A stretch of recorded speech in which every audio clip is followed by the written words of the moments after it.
Greetings, old friends. Today, let's take a look at this very intriguing fantasy longsword designed by the Levin Lance, also known as Brother Nathaniel, and realized by Purna Darnal.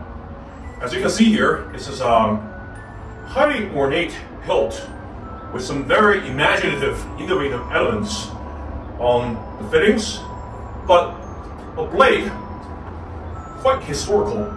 You might as well just call this 15th century longsword blade with a very typical oak shot type 18B sword.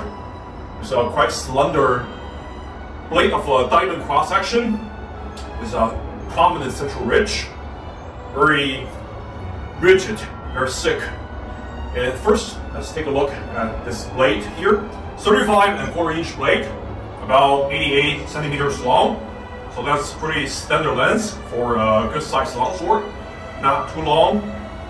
And the overall weight is 1,848 grams, about 4 pounds and 1.5 ounces, which is somewhat heavy, not ahistorically so, not overweight by any stretch of the imagination.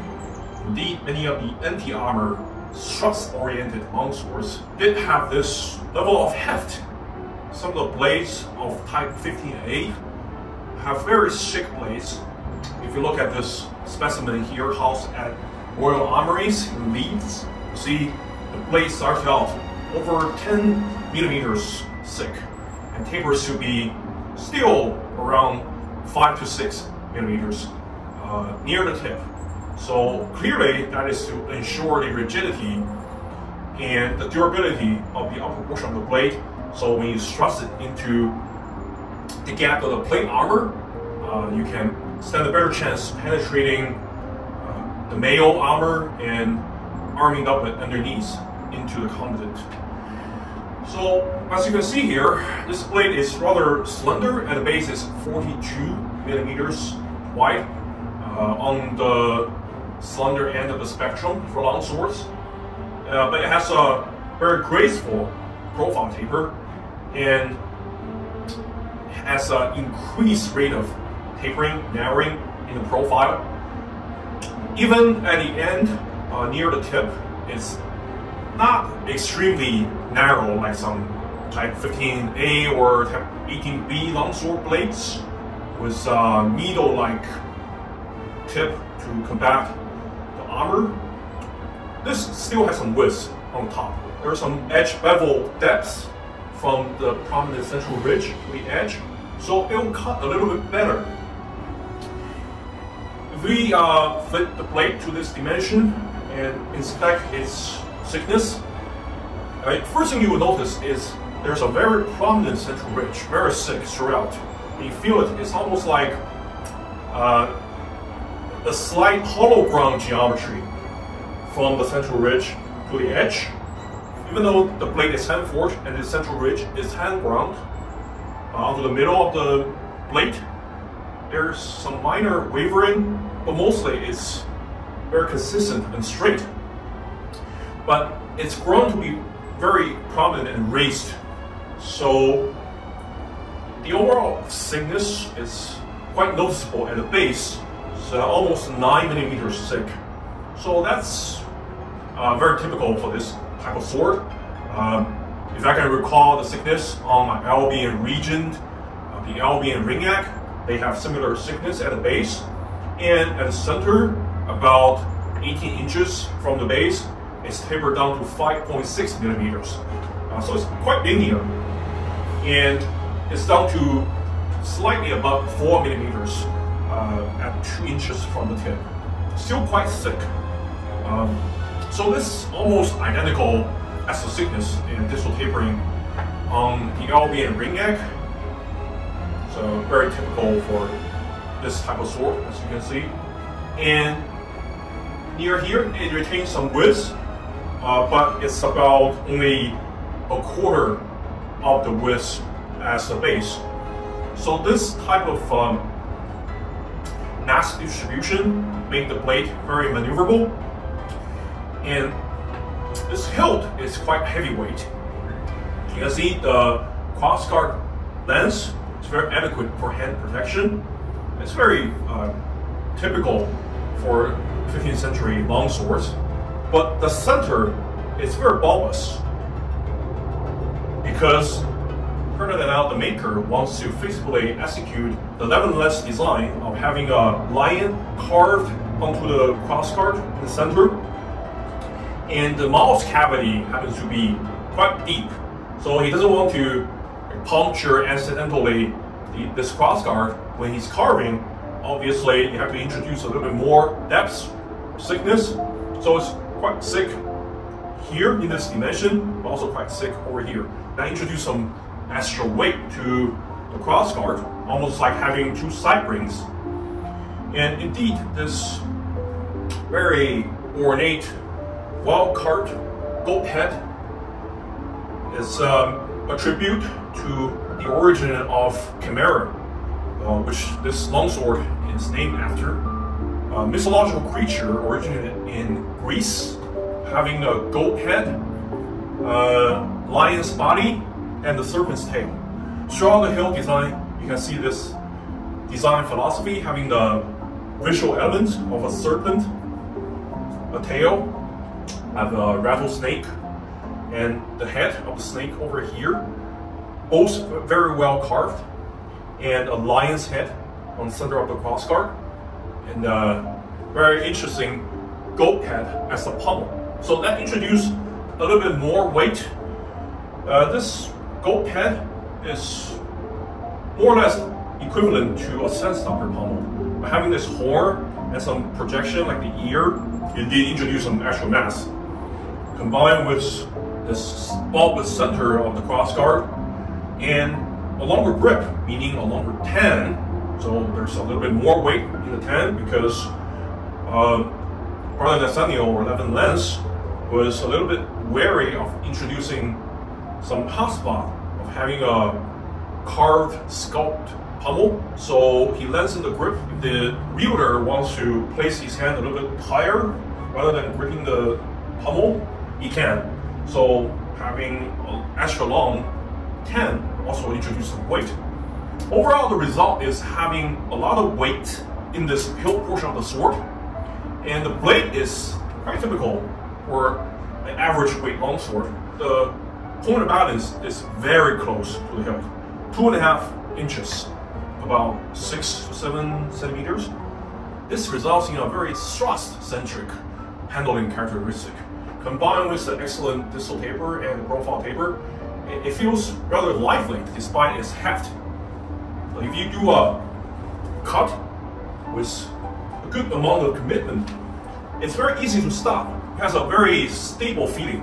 Harmonically, it's very scientific. Also, it's very rigid. So indeed, that contributes to the stability of the overall blade. You don't feel the blade flexing when you swing it or change direction. Therefore, a cut of these complex techniques where you have to twist your arms and wrist, change direction in the middle of cut to do any feint. When you change direction, the blade will stay rigid. So when it lands on a target, it will transfer the force into the target rather than flashing around and absorbing a shock.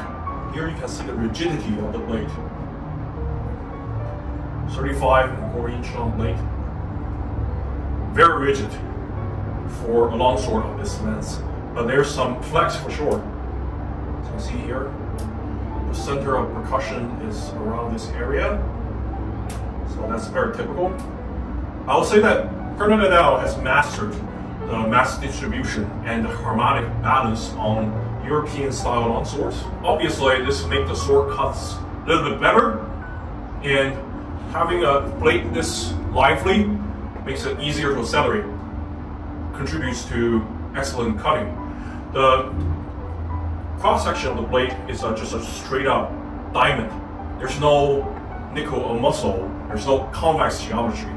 So it's a very fine edge geometry, leads to a very sharpened blade, well apexed. However, I can feel some spots a little bit duller than the rest of the blade. I think I can just do a quick stropping to fix this. Overall, the blade is very sharp, slices paper easily. Another interesting design element is having this risen grip that's very much favored by Brother Nathaniel or the Levin Lance. He has done several swords in the past with this exact risen geometry, having 3 spacers on the grip, but those are all made of plain wood, just like the risen hilt longsword housed at the royal armories. This one, however, introduced a leather wrapping onto the risen hilt. It has grooves carved into the leather to match the risen pattern on the wooden grip underneath.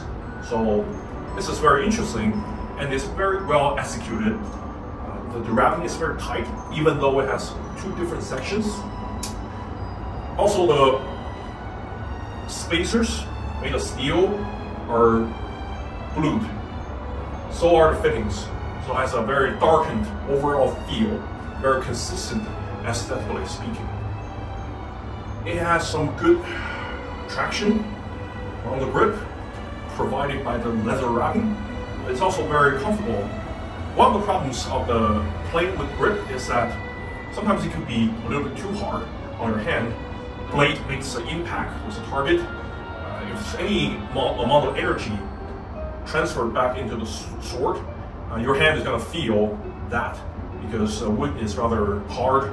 So having some cushioning from the leather wrapping is a good idea. Overall, the blade is very well designed. Has some interesting, unconventional design element, but you know, it's a fantasy sword.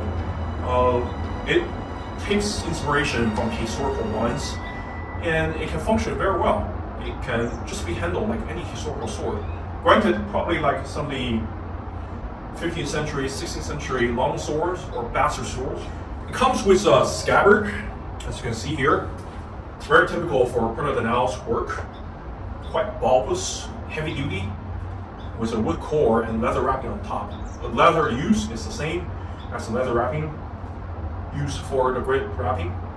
So aesthetically, that's very consistent. And it features a copper shape and a locket. The locket has carved Chimera, the visage of the mythological creature. Indeed, very ornate. The shape here has the Brother Nathaniel's typical lodge-seamed rosevine pattern carved on. The copper color has a very nice contrast with black leather wrapping. Overall, just a nice package. Let's see. There's some traction, some retention to the sword, but since the hilt has so much weight, if you shake it, it's gonna fall out. Overall, it's still very secure. It doesn't rattle at all.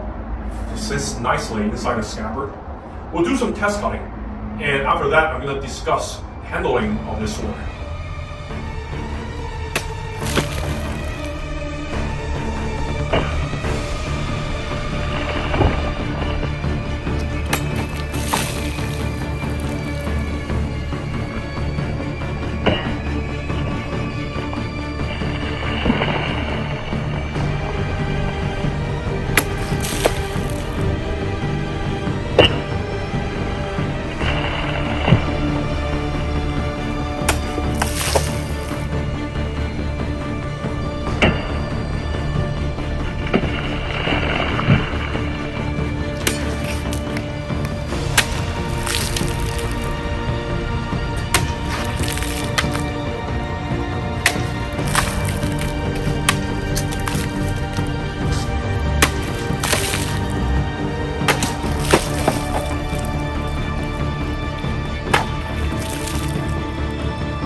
final verdict after the cutting.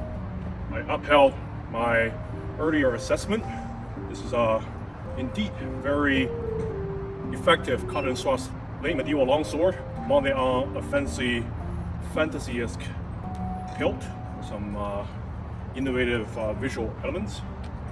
But the overall handling is very stable, very rigid, good for both cut and thrust. Edge geometry is really refined from the central spine, very prominent in the center of this diamond cross-section, all the way down to the edge.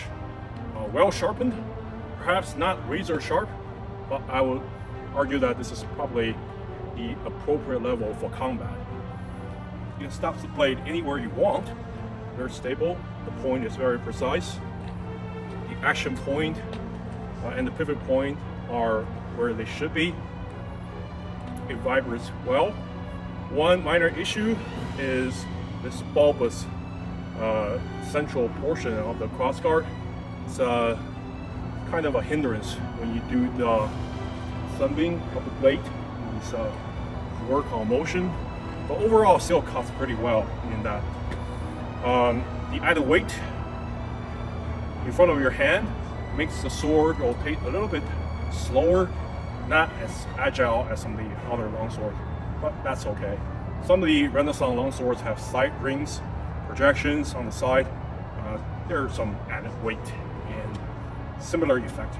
So things like Kung Pao, it doesn't move as agile as you want it to. Overall, it's still very effective.